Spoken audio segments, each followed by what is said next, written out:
Hello, my name is Eric, and this is a short review of my new Alienware Aurora Desktop ACT1250.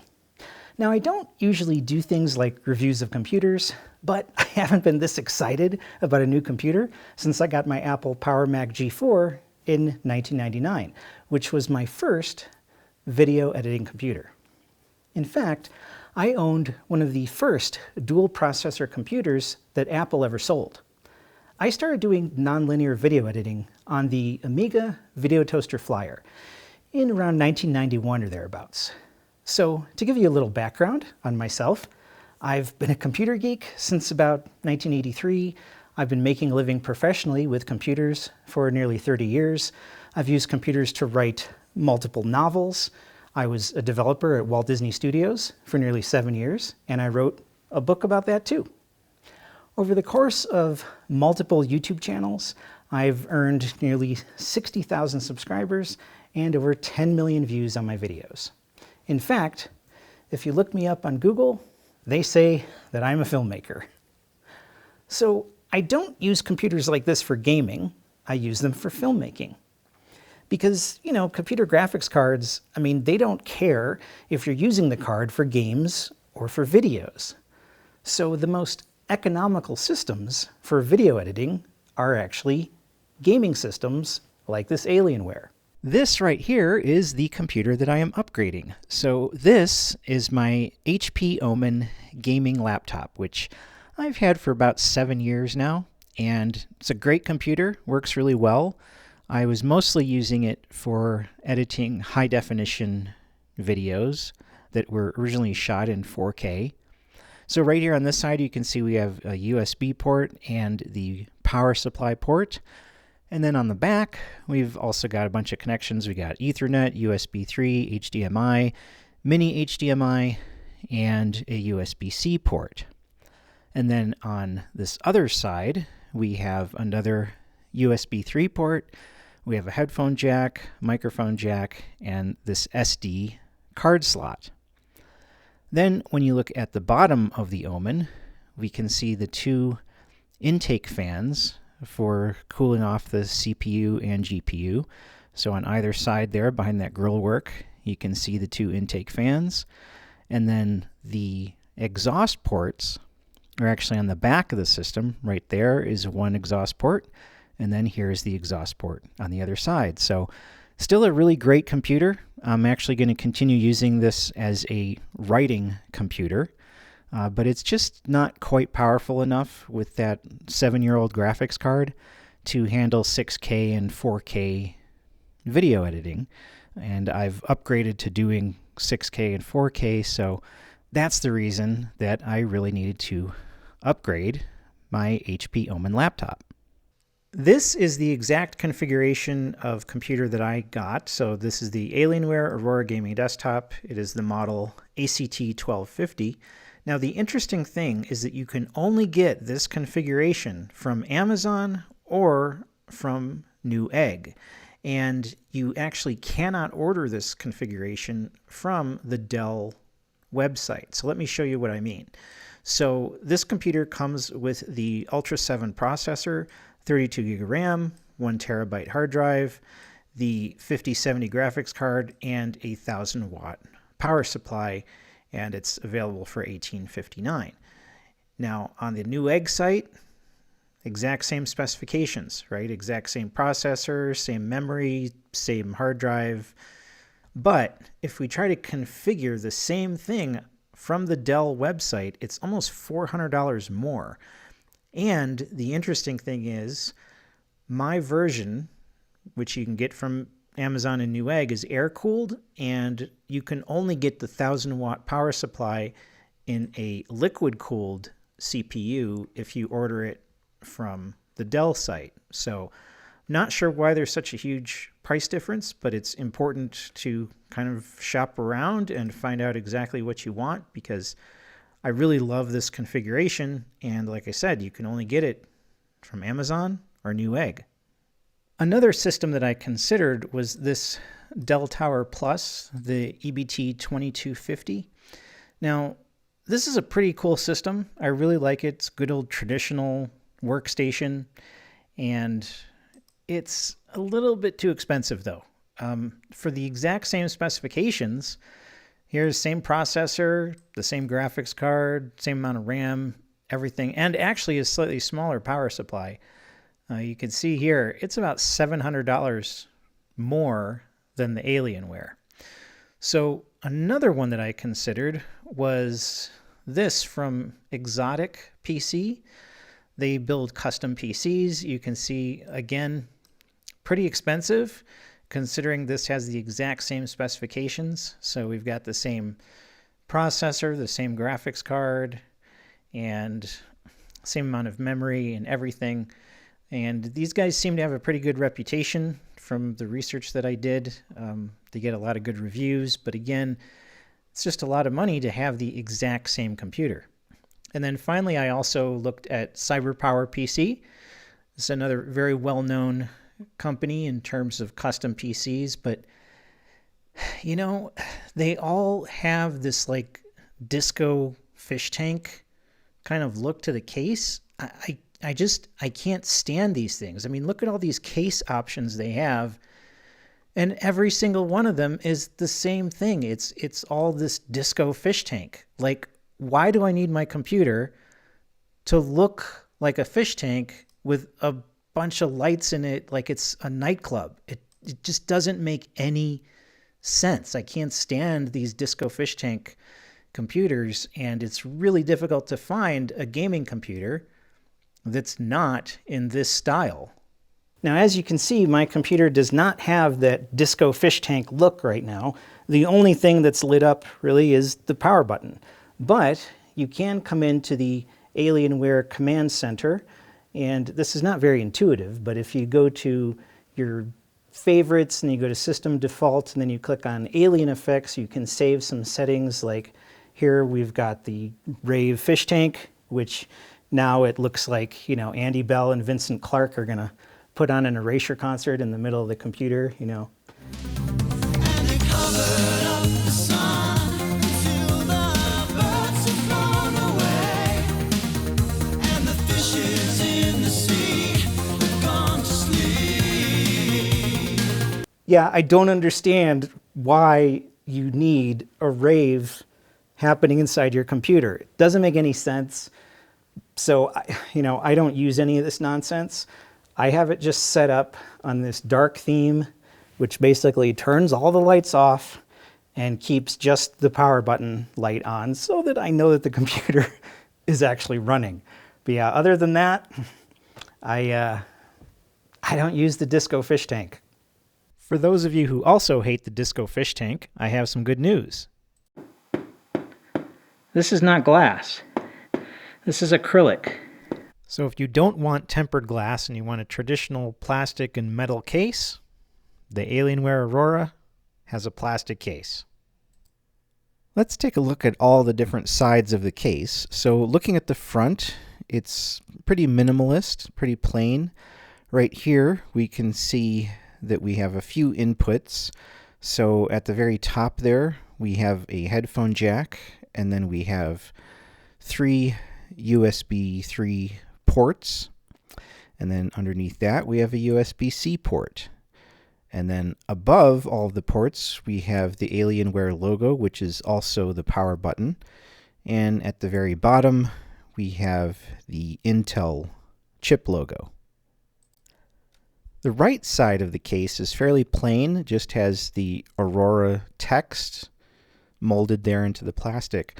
But this right here I find kind of interesting. So you see there's this piece of plastic that blocks the front vent. I'm not sure why it's designed that way. I don't know if it's for a Venturi effect or something, but you can see right here, you can see all the way through. And then if we look at the bottom, you can see all the way through, and you can see the vents into the main part of the case. So yeah, I'm not sure why this solid piece of plastic is in here. Like I said, maybe it's some way that it helps with airflow, but I thought that that was kind of interesting. Taking a look at the top of the case, we can see this whole perimeter is not actually a vent. It's just kind of aesthetic.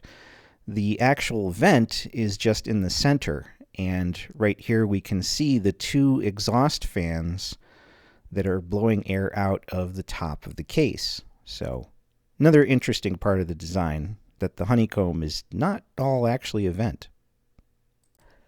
Moving to the rear of the case, we can see lots of venting back here as well.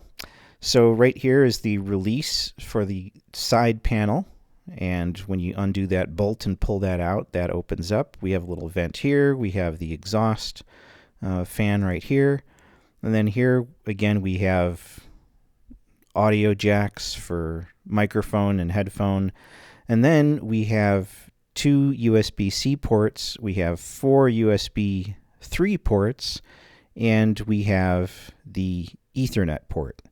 Right here is the video card, so we have HDMI, and then we have 3 display ports. And down here on the bottom, we have the power supply and the power supply fan, and then a couple more slots here, and then another little vent there on the side. So there you go. That is the back of the case. Checking out the bottom of the computer, this is kind of interesting. Notice that the feet are kind of offset. They're actually a little closer on the clear panel side than they are on the other side. So the distance between the feet is only about 13 inches. So that's useful to know if you're putting this on like a really small sort of desk. The depth of this computer is advertised as being about 18 inches.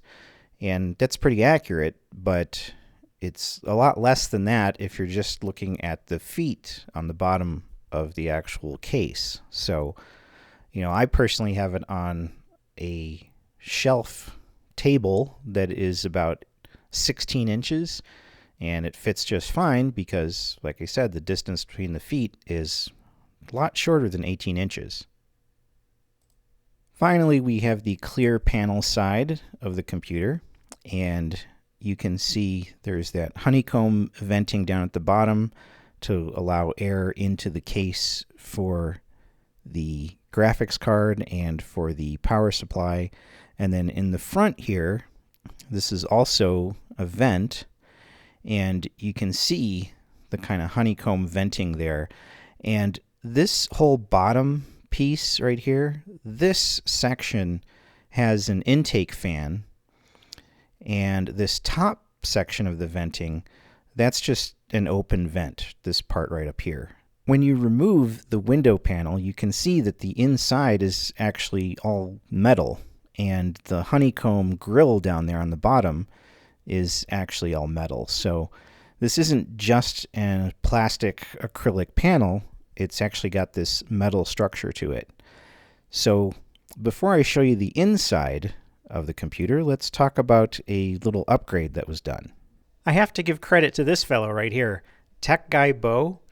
So he has a YouTube channel where he did a review of the Alienware Aurora, and he suggested upgrading the CPU fan because the stock fan is really, really tiny.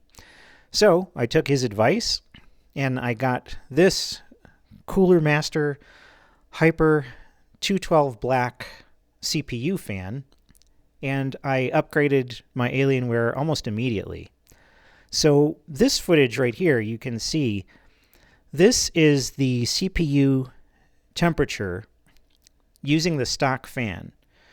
Okay, so we're at 116 degrees, right? 113, kind of temperatures jumping around, 118. So this is just when the computer was idling, right? That I wasn't doing anything special, and the computer was just sitting there, and it was still, 114 Fahrenheit on the fan. Amazingly, this is where I ended up after the upgrade. So 95 degrees. So a full 20-degree drop in temperature just from upgrading with a $25 fan. And you can see here in Celsius, we're at 34 or 35 degrees Celsius. So an enormous improvement over the stock fan, and it keeps the CPU a lot cooler. So for those of you who may want to do the same thing and upgrade your CPU fan, let's do a quick little review of how that process goes.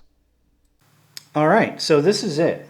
This is all the stuff you need. So here's all the stuff that it comes with, and you don't need most of this. So the paste right here, we're not going to use that. We're going to use a thermal pad instead. Now, there are two little screws in here, which we do need. We're going to need those, okay? This is all stuff that you're not going to need, okay? So in here we have extra brackets, and I'll show you some of the other stuff. So like this piece right here, for example, this is actually what goes on the back side of the motherboard, so that there's threads here so that it can actually, the screws can actually attach to something. But since our motherboard's already put together, we don't need this, okay?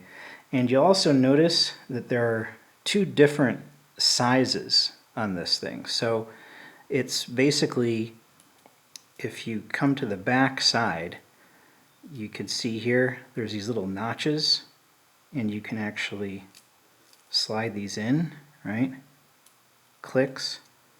There's a little click, little click. Okay, so that moves the threaded piece a little bit further in, or you can move them back out.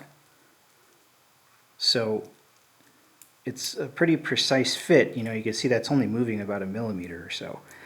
And by the same token, on these brackets, which you do need as well, these screws here, these actually move too, right? So you can actually move them a little bit in or a little bit out. And it's difficult to probably even notice that shift, but they do shift in and out just slightly. Okay, so you got to make sure that you got your screws lined up properly, in other words. All right. So again, we don't need all this. This is for a different kind of processor. So basically, all that stuff we can set aside. Now, these brackets here will go on to the cooler. They go on like this, and then we take those little screws that I mentioned earlier. Let's see if we can get this angled into the camera. So you can see there's that little hole there, right? So the screw is going to go through that to hold these brackets on the cooler piece. Okay, so set those aside. Now, how does the fan actually attach to the cooling block? Well, that's what these pieces here are for. Okay, so this bit of metal, when you set the fan on, and obviously you're going to need to set it on the proper side of the cooler, because you could put it on either side. But these little hooks are going to go through the holes in the fan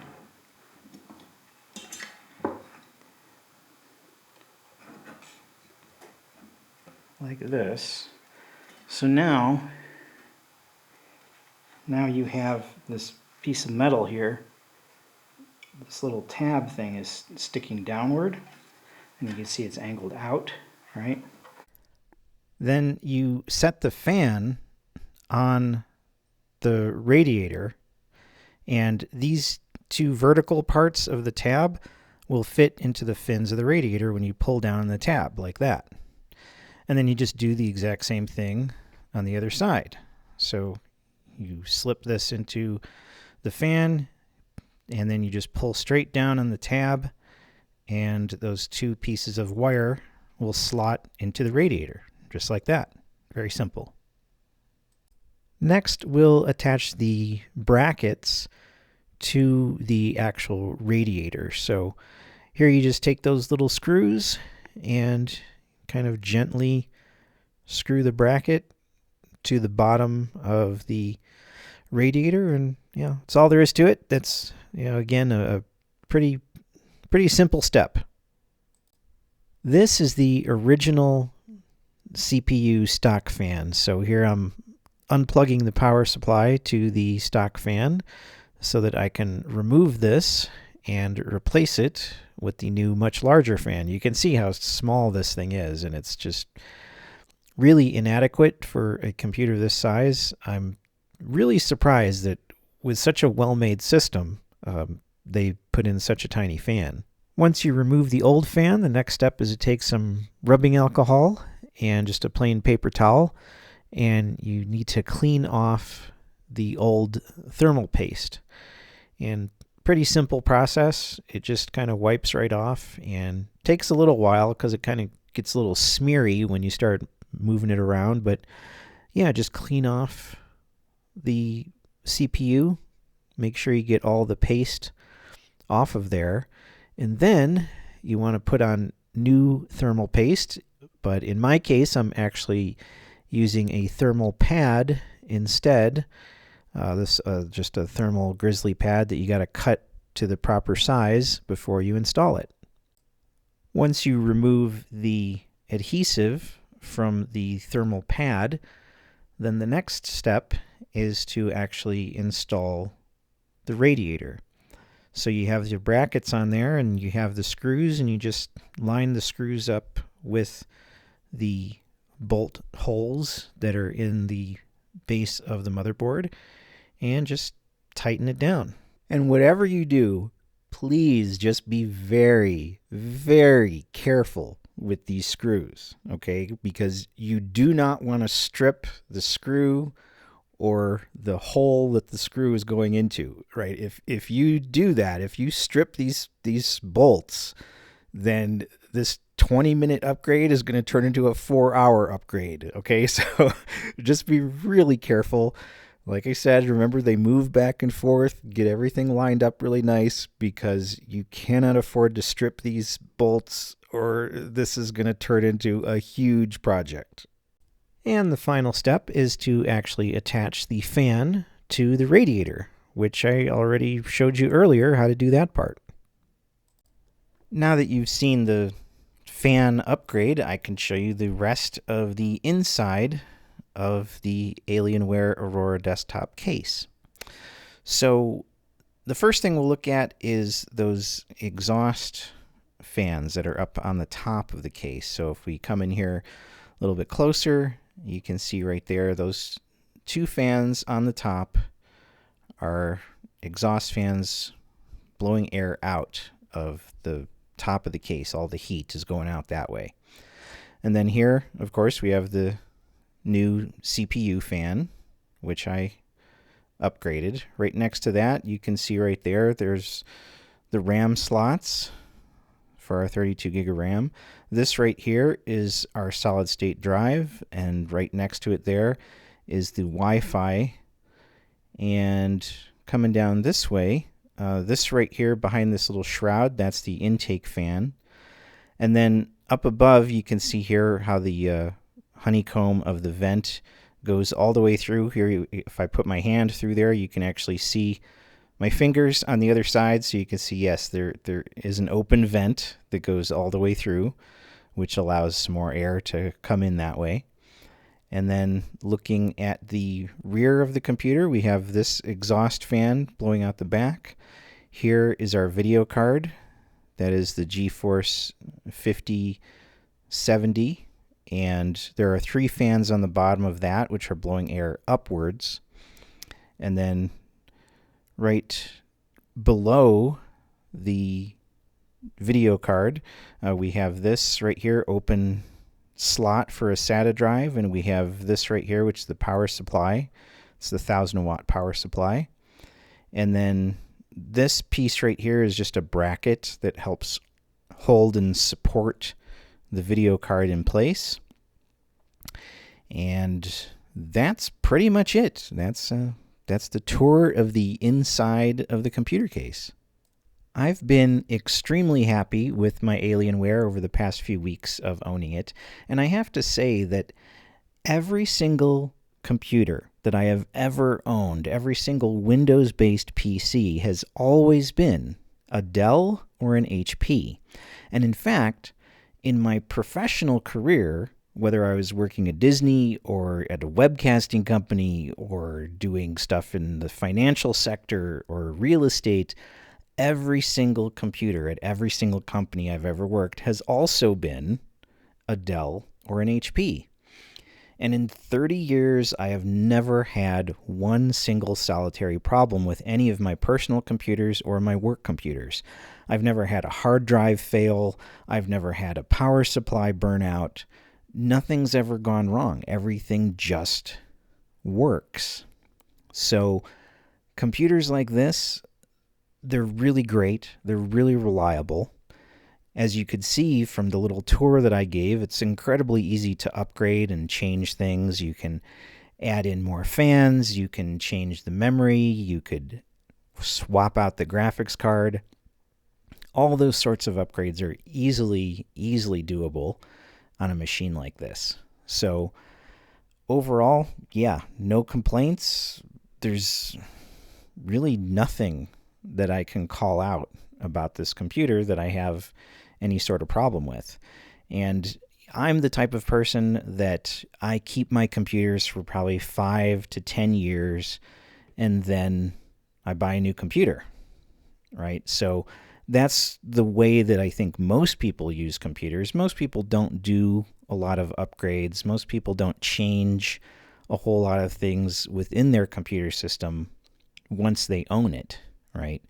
So the system like this that gives you that capability to upgrade things and to change things, it's really great, but at the same time, you probably won't need to, right? You'll probably just use this computer as is for a decade, and then you can move on and buy a new one, just like I did with having my OMEN laptop for 7 years, right? And then upgrading to this. So, yes, great computer. Cannot recommend it enough. And if you're like me and you're upgrading an older computer and you happen to be wondering about the time difference between an older graphics card like that 1070 versus the new one, well, there is no comparing. The old card took 1 minute 31 seconds to render out a 43-second clip. And I tested the exact same clip with the exact same settings on the Alienware, and instead of 1 minute 31 seconds, it took 19 seconds to render out the exact same file. So yes, the Alienware is much faster than the older machine and renders far more quickly. Well, thank you so much for checking out this video. I hope that you found it helpful and informative. It might not have been the greatest video if you're into gaming, but if you're into filmmaking, hopefully this will help you decide if a computer like this Alienware is good for your needs as a filmmaker.